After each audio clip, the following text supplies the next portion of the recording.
পাকিস্তানে ১৩ বছর বয়সী এক কিশোরীকে বিয়ে করে গ্রেফতার হয়েছেন ৭০ বছরের এক বৃদ্ধ। সোমবার এই ঘটনাটি ঘটেছে পাকিস্তানের খাইবার পাখতুনখোলা প্রদেশের সোয়াত জেলায়।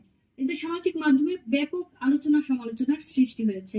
বিস্তারিত মিম আহমেদের ডেস্ক রিপোর্টে। বিয়ের অনুষ্ঠান থেকে মেয়ের বাবা এবং সাক্ষীদেরও আটক করেছে পুলিশ। চুরিকে উদ্ধার করে নিরাপদ হেফাজতে নিয়ে মেডিকেল পরীক্ষা ও চেকআপের জন্য স্থানীয় একটি হাসপাতালে পাঠানো হয়েছে। অসম এই বিয়ের ব্যাপারে সোয়াত জেলার স্টেশন হাউস অফিসার বলেছেন, ঘটনার সঙ্গে জড়িত সবাইকে গ্রেফতার করা হয়েছে এবং তদন্ত চলছে।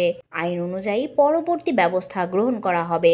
পাকিস্তানের ১৯২৯ সালের বিয়ের নিষেধাজ্ঞা আইন অনুযায়ী বিয়ের ক্ষেত্রে দেশটির মেয়েদের বয়স ১৬ এবং ছেলেদের জন্য ১৮ বছর সর্বনিম্ন হিসেবে ধারণ করা হয়েছে। সম্প্রতি দেশটির থাট্টা জেলার এক পরিবারে ২ বয়স্ক পুরুষের সঙ্গে ২ কিশোরীর বিয়ে দেওয়া হয়। এই ঘটনায় ওই ২ কিশোরীকে সুরক্ষা প্রদানের জন্য পুলিশকে নির্দেশ দেন থাট্টা জেলার আদালত।